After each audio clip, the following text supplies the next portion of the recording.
There's two reasons, really. There's an educational component and there's also a personal component for me. Termination for medical reasons, like that language is not on a ballot box, right? So in Ohio, it didn't say anything about whether or not you thought it was okay to let the state of Ohio terminate for medical reasons. It was allowing abortion.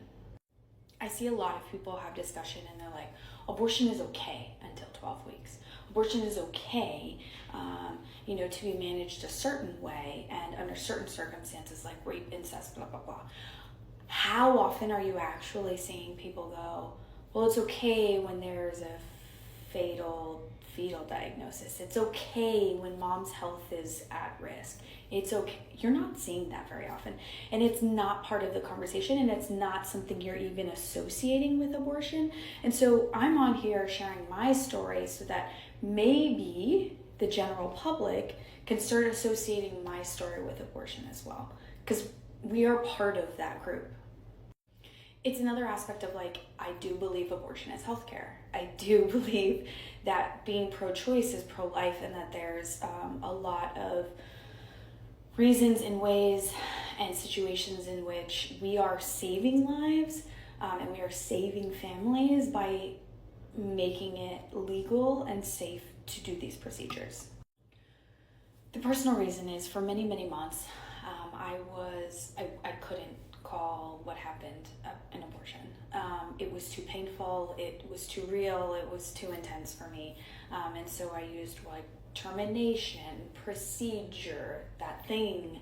And I skirted around abortion because abortion to me was so stigmatized, and it was such an ugly word, and it was packed with so much judgment, and I was so fearful, and I was so shameful. And so for me, every time I use abortion, I'm not only getting rid of that shame and just kind of throwing it back.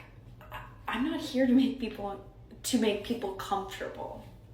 There's nothing comfortable about my story, and I don't need to be ashamed, and I don't need to sanitize my language for you or anyone. When I'm speaking with someone who, like a family that TFMR'd, I am very mindful of my language, and I often will not use the word abortion. And my videos are for those people too, but a lot of my content is to educate and to get rid of this stigma that we have and this thing that we have in this society that kept people like me quiet and scared and embarrassed and ashamed. And I'm not living in the shadows anymore. I'm not going to be quiet. I'm not going to make myself smaller so that other people are more comfortable with certain language.